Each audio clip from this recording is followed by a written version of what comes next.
Então tá, então o protocolo ele tem esse nome aqui, Limas Protocolo, tá? Porque ele segue uma sequência de 4 janelas que são feitas durante a RCP, tá? A cada 2 minutos na checagem de ritmo e pulso, tá? O protocolo começa sempre pela janela pulmonar, tá? Feita a janela pulmonar na janela de 10 segundos, ela é feita com 3 a 4 segundos em cada hemitórax, tá? A gente vai ver por calma como é que faz.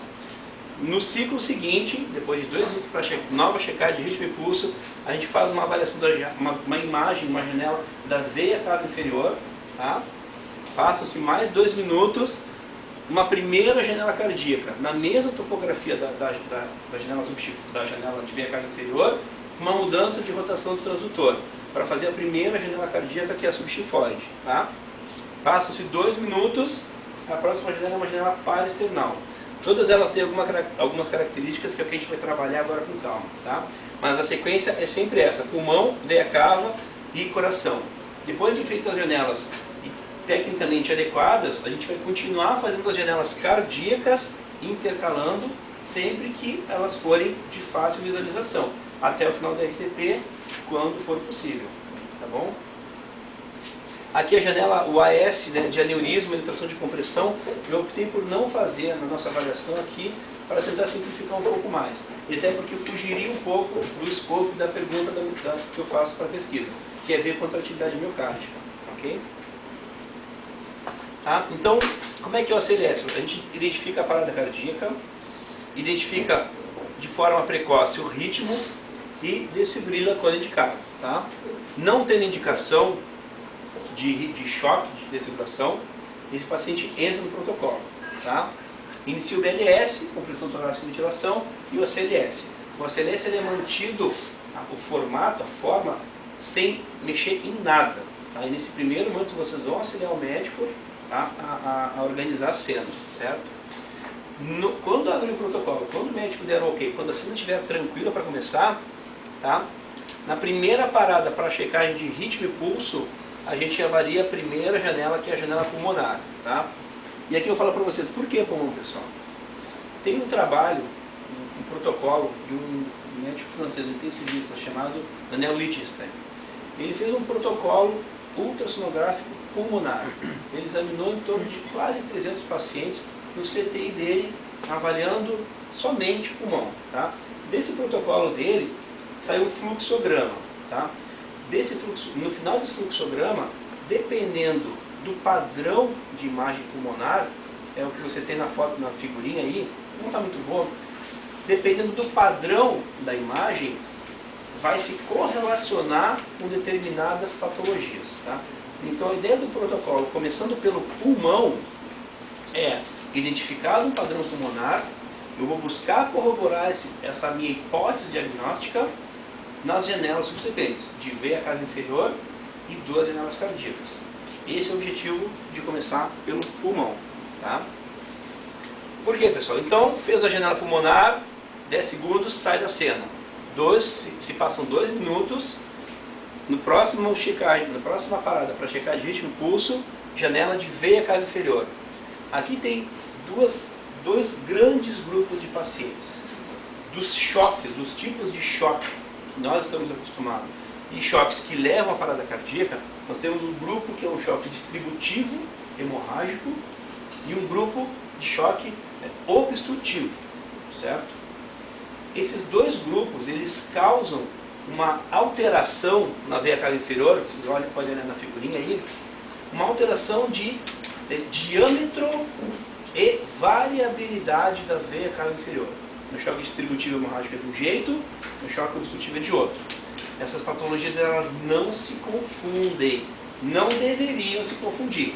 Confesso para vocês que eu tenho visto coisas meio, assim, me deixando extremamente ansioso, porque as coisas não deveriam se confundir. Distributivo hemorrágico, veia cava inferior, medida indireta de pressão venosa central, né? Veia cava fininha, flácida, variando bastante. Distributivo, perda líquida.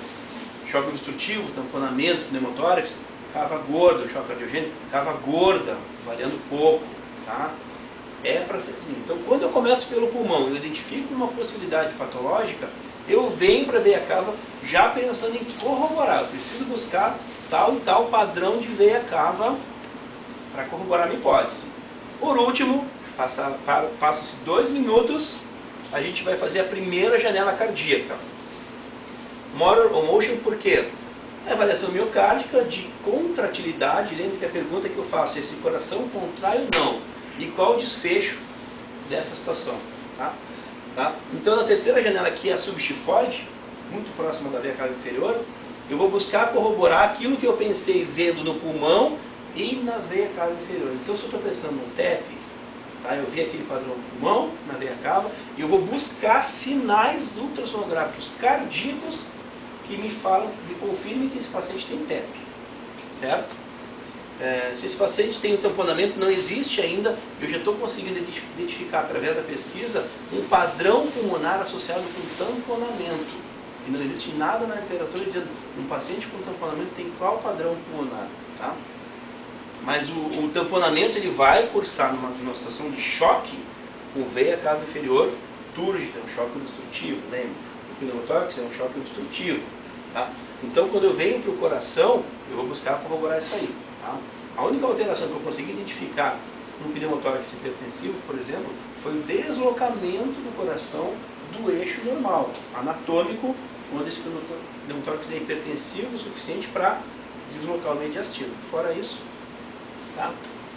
Um paciente séptico, um paciente com choque hipovolêmico, hemorrágico, sangrando, ele vai ter a cava mais fina. E aqui tem um parênteses que a gente tem que fazer, levar em consideração, é o tempo da doença. Uma coisa é pegar um paciente séptico que está chocando na fase aguda. Outra coisa é pegar esse paciente algum tempo depois. Pode ser que haja uma variabilidade. Não é matemática e as doenças evoluem. Tá?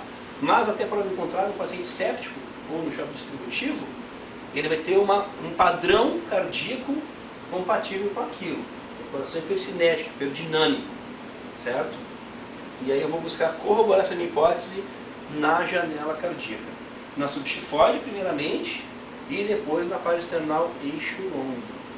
Então, o objetivo de fazer isso aqui, pessoal, a gente não faz avaliação de óbito, já falei para vocês, o objetivo desta sequência é pegar esse quebra-cabeça todo desmontado e organizar ele de forma que no final a gente tenha ali um mapa do que aconteceu com esse paciente, do que levou esse paciente ao choque e à parada cardíaca. Ok? Então aqui as janelas é o que vocês têm impresso aí, tá? Padrão A, pulmonar, compatível com pulmão seco, certo? Um broncoespasmo, um TEP. O padrão B, compatível com choque cardiogênico, edema agudo pulmonar. Veia cava inferior flácida, choque distributivo, ou túrgida, um choque obstrutivo, tá? E os padrões pulmonares cardíacos que vão variar conforme a patologia. O objetivo de vocês não é interpretar essas imagens, vocês não estão sendo capacitados para interpretar. Este é o segundo passo. Tá? O que eu falei para outras turmas e eu falo aqui para vocês é que esse conhecimento que vocês estão sendo expostos agora, pessoal, ele é pioneiro. Tá? Então, digamos assim, vocês estão saindo na frente em termos de conhecimento que mais a gente vocês vão se defrontar. Tá? Na residência, no trabalho de vocês, no serviço, seja onde for, vocês vão se defrontar com ultrassom e vão cobrar de vocês, olha, usa para te ajudar na tua avaliação aí. Tá? Então, a ideia, e aí o que eu falo para todo mundo é o seguinte, se a gente fizesse uma pesquisa aqui, nacional, né, quantos médicos que trabalham hoje ativamente, dão plantão fixo na sala de emergência, no atendimento, quantos primeiro têm acesso ao ultrassom? Segundo, quantos têm acesso e usam? Não falo nem isso que não tem acesso. A grande maioria. Dos poucos que têm acesso, quantos têm conhecimento para usar e usam de fato? É uma minoria, 0,0 alguma coisa por cento da população médica nacional que trabalha em sala de emergência. E assim, a utilidade de ultrassom é exponencial. Então o conhecimento que vocês vão adquirir aqui, mas eu vou só aprender a fazer janela. Então vocês vão aprender a fazer janela. Tá? Então vocês vão saber mais de janela, de pulmão, de veia cava, coração, do que o 0,0% que tem acesso e que usa. Porque o pessoal ou não tem acesso, ou tem acesso e não sabe. Então, assim, o ganho de conhecimento que vocês vão ganhar aqui, tá, é fantástico. É o entendimento que eu tenho. Eu não sei se vocês passaram por alguma situação fora da pesquisa, tiveram acesso ao ultrassom, puderam usar fora do SAMU? Ainda não. Porque eu estou em enfermaria e... Mas quem rodar, por exemplo, no hospital municipal, só do subúrbio, vai ter a oportunidade. Lá na Sala Vermelha. Na Sala Vermelha tem um paradinho lá.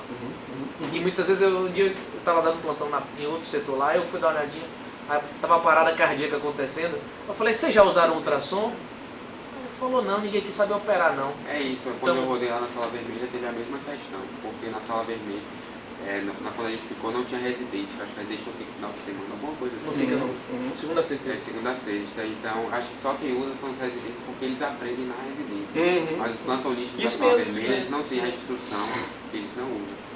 Então, assim... Que teve alguma... Perdão, só interrompo, mas tanto que teve assim, foi até esdrúxula a situação. Era um paciente com uma massa abdominal, mas foi uma coisa assim absurda, sabe? E aí, gente, isso é um bexigão, mas só que tava muito duro. Só que tava muito duro. E como assim, tipo, e tal. E aí a gente só ligou para colocar, porque é uma coisa bem óbvia. Assim. E aí tava lá, foi bem tranquilo para passar a sonda. Claro que a situação é esdrúxula, mas mesmo assim não fizeram nada, até não ter essa certeza. Que o paciente lá sofreu. Segurança, certeza, angústia, medo de tomar uma conduta errada, é o dia a dia. Tá? Então, assim, é um conhecimento que tem um enorme valor para vocês no futuro. No futuro breve, no futuro, no dia quase que imediato. Extremamente rápido que a gente faz aqui.